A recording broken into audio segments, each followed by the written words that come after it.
I used to think some people were born to shine, like the spotlight just naturally followed them wherever they went. My sister, Maya, was one of those people. She didn't even have to try. Her laugh was louder, her smile brighter, her stories always seemed bigger than mine. Whenever she walked into a room, eyes turned. And whenever I walked in, well, no one really noticed. But I didn't mind, not at first. In fact, I kind of liked it. I was the quiet one, the reliable one, the sister who held the camera while Maya danced in front of it. She was the star, and I was the background. That's just how things were, and it was fine, until it wasn't. Because when someone is always in the spotlight, they start believing it belongs to them, and only them. And when you're always in the shadows, people start forgetting you're even there. I still remember the first time it really stung. We were at a family gathering, one of those noisy backyard barbecues where everyone's talking over each other. My aunt asked Maya about her college applications, and Maya launched into this dramatic story about how she'd nailed her interview for the drama program. Everyone clapped, everyone cheered.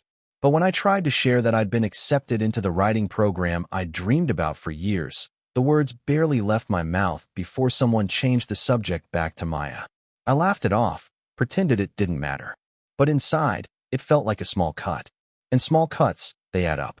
The thing is, Maya didn't mean to hurt me. She wasn't cruel. She just absorbed attention like oxygen, and I let her.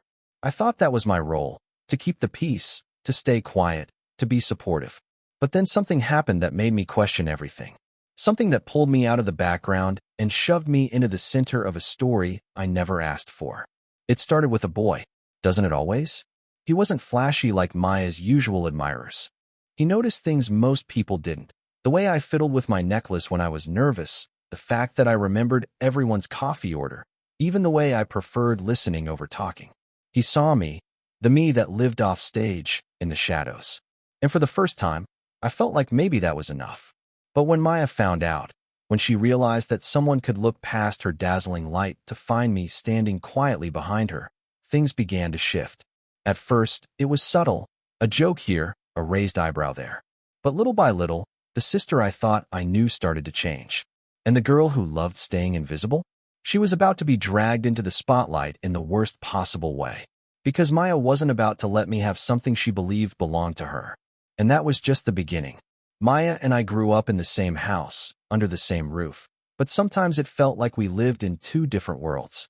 She was the oldest by just 18 months, but you'd think there was a 10-year gap between us by the way people treated her. To my parents, she was the leader, the example, the one everyone should follow. To teachers, she was the charismatic one, the kind who always got picked to read aloud or lead group projects. And to our friends, she was simply Maya, the girl everyone wanted to be around. Me? I was the quiet shadow in the corner. I wasn't unloved, not ignored exactly, just overlooked.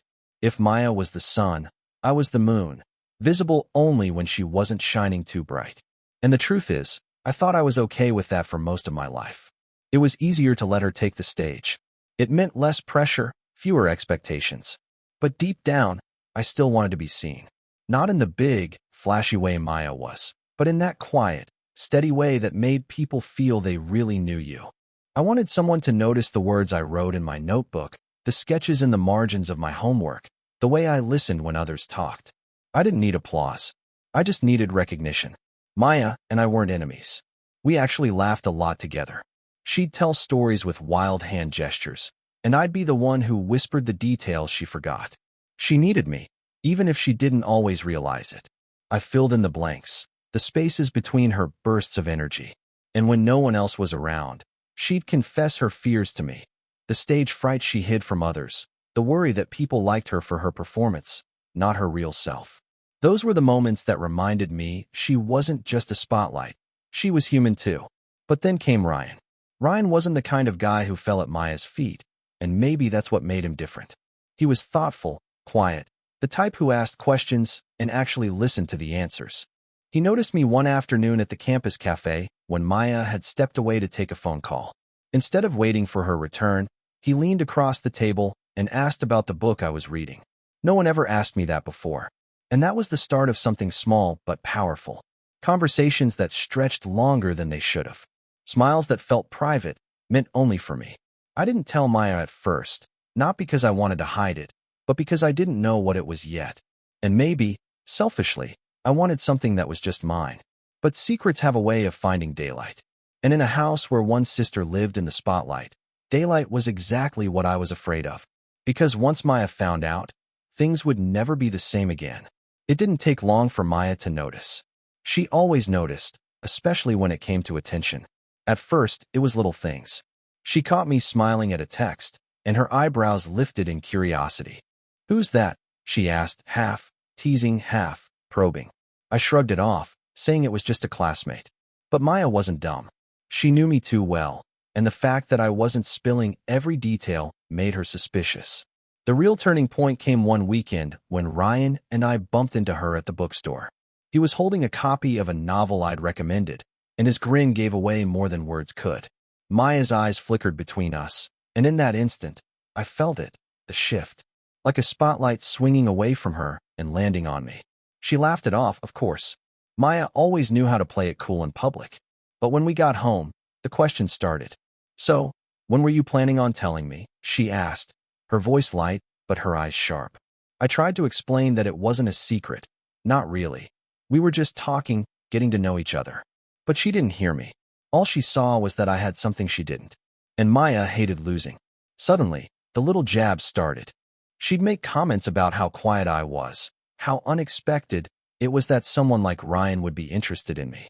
She laughed when she said it, but the laughter cut deeper than she knew. Other times, she'd conveniently show up wherever we were, sliding into conversations, tossing her hair, shining brighter. Ryan was polite, but I felt the pressure tightening around me. Was he looking at her? Did he still see me the way he used to? Or was Maya pulling him into her orbit like she did with everyone else? The worst part wasn't even her actions. It was the doubt she planted in my head. She knew how to twist things just enough to make me question myself. And once you start doubting the one thing that makes you feel seen, everything starts to crack. One night, I caught Maya texting under the table, her phone lighting up her smirk. When I asked who it was, she only said, "You'll see soon enough." And in that moment, my stomach dropped. Because for the first time, I realized Maya wasn't just playing around. She was planning something. From that night on, something in the air between us shifted. Maya didn't come at me directly. That wasn't her style. Instead, she worked in shadows of her own, subtle, calculated, almost invisible until you strung the pieces together. Ryan and I would make plans to meet at the cafe, and suddenly Maya would appear, claiming she just happened to be in the neighborhood. She'd slide into the seat beside him, her energy spilling over like a flood, telling dramatic stories while Ryan laughed politely. I sat there watching, a knot forming in my chest, wondering if he noticed how she positioned herself closer, how her hand brushed his arm just a little too often. At first, I told myself I was imagining it, that I was just paranoid. After all, she was my sister. Why would she try to steal something that meant so much to me? But the more it happened, the harder it was to ignore. The whispers started too. A friend pulled me aside in the hallway, asking if it was true that Ryan and Maya were spending more time together. I laughed it off, but my voice shook when I denied it. And later that night, when I scrolled through Maya's Instagram, my heart sank. There it was. A photo of her and Ryan, smiling at some late-night diner. No caption, just a sparkle emoji. I didn't even know they'd been together that night. When I asked her about it, she shrugged like it was nothing. "Relax. He's just a friend.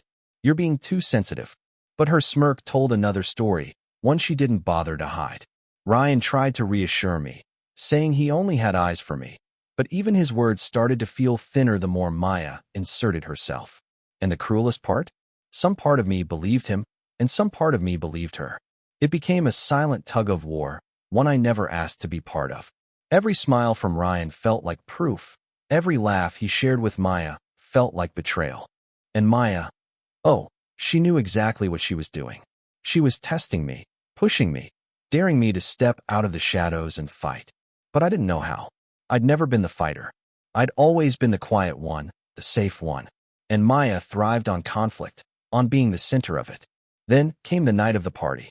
The one I didn't even want to go to, but Ryan insisted. He said it would be fun, that I needed to relax, that we could finally just enjoy ourselves. I wanted to believe him. I wanted so badly for things to go back to the way they were in the beginning. Simple, quiet, ours. But as soon as we walked through the door, I saw her. Maya. Already there. Already waiting. Her eyes met mine across the room, and in that instant, I knew. Something was about to happen. Something I couldn't stop. And when she stood up, smiling as Ryan's gaze followed her, I felt the floor drop beneath me. The party was already unraveling inside me, but nothing could have prepared me for what Maya did next. She clinked her glass against the mic stand, drawing everyone's attention like she always did, her smile wide and perfect. "I have an announcement," she said, her voice floating across the room. And before I could process what was happening, she reached for Ryan's hand. My stomach twisted as she pulled him closer, holding on like she owned him.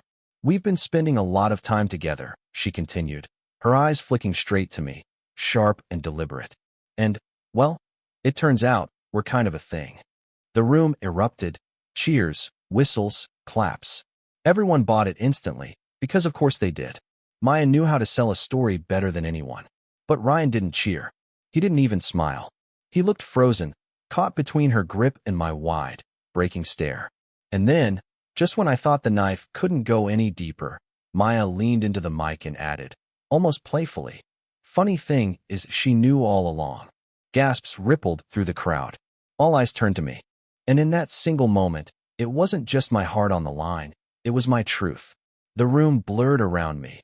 Voices, laughter, whispers, all of it melting into a single roar inside my head. Maya still clung to Ryan's hand, her smile steady, like she had just delivered the perfect performance. And maybe she had. She knew exactly how to pull the strings, how to turn an entire room against me without ever raising her voice. I wanted to disappear. That was my instinct, always had been. To shrink back into the shadows and wait for the storm to pass. But this time, something in me snapped. "No," I said, louder than I expected. The chatter stopped. Dozens of eyes turned my way, waiting for me to crumble. But I didn't. I looked right at Maya, my voice shaking but strong enough to cut through the silence. "You don't get to tell my story." Ryan yanked his hand free from hers. "What are you doing, Maya?" His tone was sharp, the kind I'd never heard him use.